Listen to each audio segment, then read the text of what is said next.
계시록 14장 1절에서 우리 8절의 말씀을 한 절씩 교독하고요. 마지막 절 8절은 함께 읽겠습니다. 또 내가 보니 보라 어린 양이 시온산에 섰고 그와 함께 14만 4천이 서 있는데 그들의 이마에는 어린 양의 이름과 그 아버지의 이름을 쓴 것이 있더라.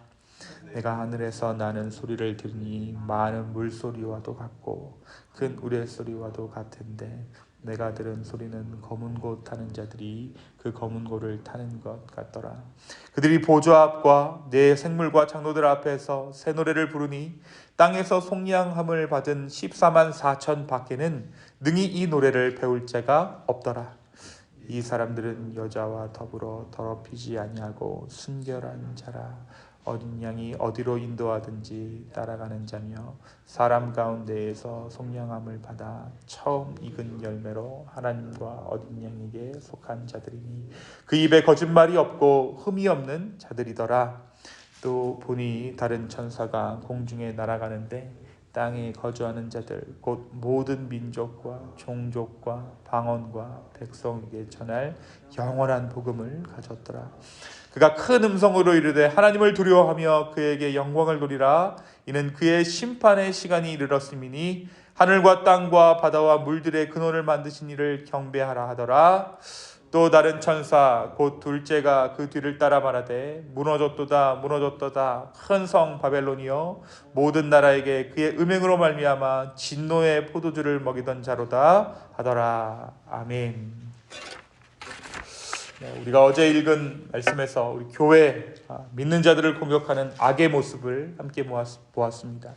이 악의 모습은 다른 것이 아니라 하나님과 굉장히 유사하지만 그들의 실체는 사단이고 악이었다라는 것을 우리가 함께 보았죠. 그들 또한 하나님처럼 삼위일체의 모습을 가졌고 마치 부활하는 것처럼 그들이 영험한 능력을 가지고 사람들을 깨웠지만 결국에는 하나님께서 승리하신다라는 것이 어제 말씀을 통해 우리가 함께 묵상했던 내용입니다. 공중의 권세 잡은 자들은 하나님의 존재와 하나님의 사역 방식을 모방해서 능력을 행하며 사람들을 꼬여냅니다. 이들은 하나님께서 믿는 자들에게 인을 치심으로 구원받은 자를 구별하셨듯이 짐승의 표를 사람들의 오른손과 이마에 찍어 적그리스도를 따르는 자를 구별합니다. 이 모든 것이 하나님의 모방이요 하나님을 향한 도전이었습니다. 그들의 받은 표가 무엇입니까? 666이라는 표였죠. 이 666이라는 표시는 당시로서는 로마 황제 네로를 뜻하는 표였고 이 표는 지금도 하나님을 대신해서 왕노릇하려는 모든 적 그리스도 세력을 의미합니다. 그리고 이 숫자는 7이라는 원전수에 하나씩 모자라는 6의 조합입니다. 결국 이들은 아무리 힘을 합해도 스스로를 구원할 수 없는 존재라는 것을 우리는 알 수 있죠. 6이라는 숫자는 어떻게 보면 완전수에 하나 모자라는 존재. 그러니까 하나님을 흉내내지만 하나님은 될 수 없는, 아무리 힘을 합해도 셋씩이나 모여도 스스로를 구원할 수 없는 존재라는 것을 우리는 알 수 있습니다. 성도의 기도를 얘기할 때 우리가 삼겹줄이라고 이야기합니다. 우리의 기도, 우리가 3명 모였을 때는 모든 악의 세력들을 물리칠 수 있지만 악이 셋 모일지라도 666이 되더라도 믿는 자들을 구원할 수 없고 구원할 수 없을 뿐만 아니라 그들 스스로도 구원의 능력이 없다라는 것을 우리가 이 666의 표를 통해 알 수 있는 내용입니다. 우리가 그동안 계시록의 말씀까지 수많은 환난과 교회가 당하는 핍박에 대한 내용으로 우리가 함께 묵상했습니다. 하지만 오늘 말씀 14장의 말씀은 어제 우리가 13장까지 읽어왔던 말씀과 사뭇 대조적인 분위기로 전개됩니다. 14장에서 요한이 본 환상은 이와 같습니다. 어린 양이 시온산에 섰고 그와 함께 14만 4천의 구원받은 자들이 함께 서 있습니다. 1절에 보니까 또 내가 보니, 요한이 봤다라는 것이죠.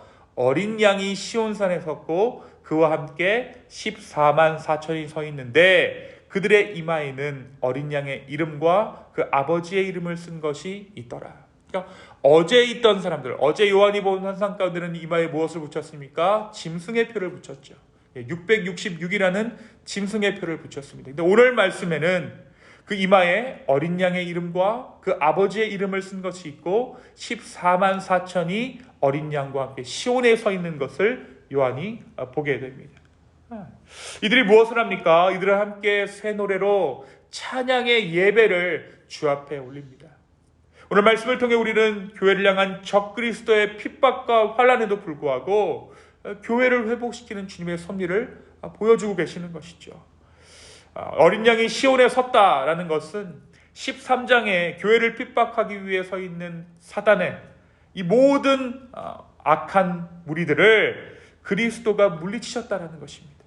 주님께서 승리하셨다라는 거예요. 누구의 승리입니까? 우리 주님의 승리입니다. 우리의 싸움은 혈과 육에 관한 것이 아니요, 그러니까 우리의 어떠함에 관한 것이 아니라 예수 그리스도께서 싸우시는 전쟁이고 예수 그리스도께서 마침내 승리하신 전쟁이라는 것입니다. 그런데 이 서 있는 어린 양과 함께 누가 곁에 서 있습니까? 바로 14만 4천 명의 성도들이, 구원받은 자들이 서 있습니다.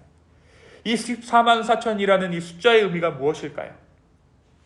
우리 계시록 7장에 기록되어 있듯이 12지파로 대표되는 구약의 구원, 그리고 12제자, 12사도로 대표되는 신약의 구원을 곱한 숫자입니다. 그런데 이 숫자가 세대를 반복할수록 많아졌겠죠. 그래서 성경에서 많은 숫자를 상징하는 숫자 1000이 곱해진 거예요. 그러니까 구약 12, 신약 12, 그러니까 구약의 구원 12, 신약의 구원 12, 그리고 숫자가 많은 1000, 그렇게 해서 14만 4천입니다. 신구약을 통틀어서 구원받은 모든 자의 합, 그것이 바로 14만 4천이라는 숫자가 가진 의미인 것이죠.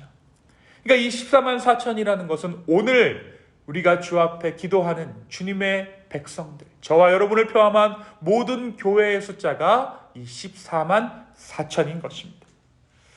다시 말해 주님께서 싸우시는 그 싸움의 현장에 믿는 자들이 함께하며 또한 그 승리의 영광 또한 함께 나누게 될 것임을, 마지막 날에 함께 나누게 될 것임을 오늘 말씀이 이야기하고 있는 것입니다.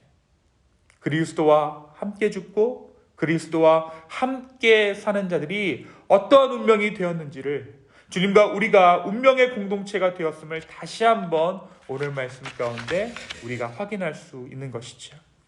그런데 이들의 이마에 무엇이 붙었습니까? 바로 아버지의 이름과 어린 양의 이름이 붙어 있습니다.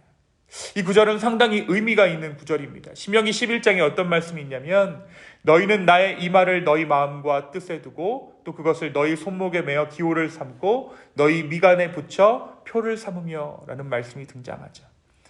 모세가 자신을 비롯한 출애굽 1세대가 가나안에 들어갈 수 없지만 광야에서 태어난 이스라엘 후손들에게 주를 찬양하며 법도와 규례를 지키려는 뜻으로 전한 말씀입니다. 그래서 지금도 이스라엘 사람들은 이마에 말씀 상자 하나를 붙이고 다니면서 이 말씀에 순종하고 있어요. 그런데 오늘 말씀에서 이 14만 4천의 이마에 붙은 것이 무엇입니까? 바로 어린 양의 이름과 하나님의 이름이에요. 이는 구약의 율법과 신약의 모든 약속의 말씀들이 마지막 때에 하나님의 이름과 주 예수 그리스도의 이름으로 성취될 것을 의미하고 있어요. 구약의 말씀대로 이마에 붙인다고 그것이 성취되는 것이 아니라 누구로 인해 성취된다라는 것입니까? 예수 그리스도로 인해 마침내 성취될 것이라는 것입니다. 이제 그들은 새로운 노래로, 새 노래로 주님 앞에 나아갑니다. 이전에 불렀던 노래가 아니라 새 노래로 주님 앞에 나아갑니다. 새 노래란 곡조가 새롭고 가사가 새로운 노래가 아니라 이전에 내가 알지도 못하고 경험하지 못했던 그 주님을 새롭게 알아 구원하신 그 주님을 온 마음을 다해 예배한다. 새로운 마음으로 예배한다라는 뜻이죠. 다윗이 죄악 가운데 절절한 회개 가운데 있을 때 회개를 마치고 이전과는 차원이 다른 주님을 노래할 때 이 새 노래로 노래한다는 표현이 시편에 등장하죠. 표현은 비슷합니다. 가사는 비슷합니다. 그러나 어떻습니까? 주님을 찬양하는 나의 존재가 새롭게 되었습니다. 그것이 바로 새 노래의 의미인 것입니다. 많은 물소리와 같은 하늘의 우레와 같은 소리, 천상의 소리로 승리의 승전가가 울려 퍼지게 된 것입니다. 사랑하는 성도 여러분, 오늘 말씀은 우리에게 무엇을 말해주고 있을까요? 오늘 말씀은 우리에게 이 14만 4천의 노래가 바로 저와 여러분의 노래, 우리의 노래라고 말해주고 있습니다.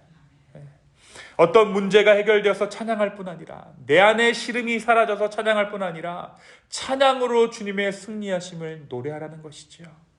여전히 내 속사람은 불안하고 여러 가지 문제들이 도무지 찬양할 수 없는 상황이라 할지라도 주님은 오늘 저와 여러분의 상황을 떠나 영적인 상태, 영적인 현실이 찬양에 마땅하다라는 것을 오늘 말씀 가운데 이야기해 주고 있는 것입니다. 왜 그렇습니까? 최후의 승리가 바로 우리에게 있기 때문입니다. 찬양으로 주님 앞에 나아가시기 바랍니다. 찬양은 최고의 기도요, 최고의 예언이요, 최고의 선포입니다. 오늘 하루 찬양이 막혀있던 나의 영혼이, 막혀있던 나의 입이 성령으로 뚫어져 상황을 넘어서는 진정한 찬양을 주님 앞에 드릴 수 있는 저와 여러분 되기를 예수님의 이름으로 축원합니다. 또 한 가지 오늘 말씀을 통해 우리는 주님께서 우리를 부르신 이유가 고난에 있는 것이 아니라 승리에 있음을 말해주고 있어요. 믿는 자에게 고난은 잠깐이지만 승리는 영원한 승리입니다. 그 영원한 승리를 바라볼 때 우리는 우리의 고난을 믿음으로 넘어갈 수 있게 되는 것이죠. 오늘 이 아침 우리에게 주어진 영원한 이 승리의 소식을 기쁨으로 받아 누리게 되는 저와 여러분 되었으면 좋겠습니다. 고난이 아닌 승리를 위해 우리를 부르신 그 주님 앞에 합당한 찬양의 고백을 드릴 수 있는 저와 여러분의 이 복된 하루 되기를 예수님의 이름으로 축원합니다. 이 시간 함께 기도하시겠습니다. 주님, 오늘 우리의 삶을 통하여서 주님을 향한 새 노래가 온전히 연락되기를 소망합니다. 주여, 우리가 주님을 찬양합니다. 주님을 예배합니다. 새 노래로 주님을 송축합니다. 주여, 오늘 우리의 삶 가운데 함께하여 주시옵소서. 주님, 고난을 위해 우리를 부르신 것이 아니라 승리를 위해 우리를 부르신 줄로 믿습니다. 최후 승리가 우리 가운데 있는 줄로 믿고 온전히 주님을 경배하며 찬양하는 이 하루 되게 하여 주시옵소서. 주님, 고난 가운데 지친 자들 있다면 그 마음 위로하여 주시고 승리의 주님 바라보게 하여 주시옵소서. 감사합니다. 모든 말씀 예수님의 이름으로 기도하였습니다. 아멘.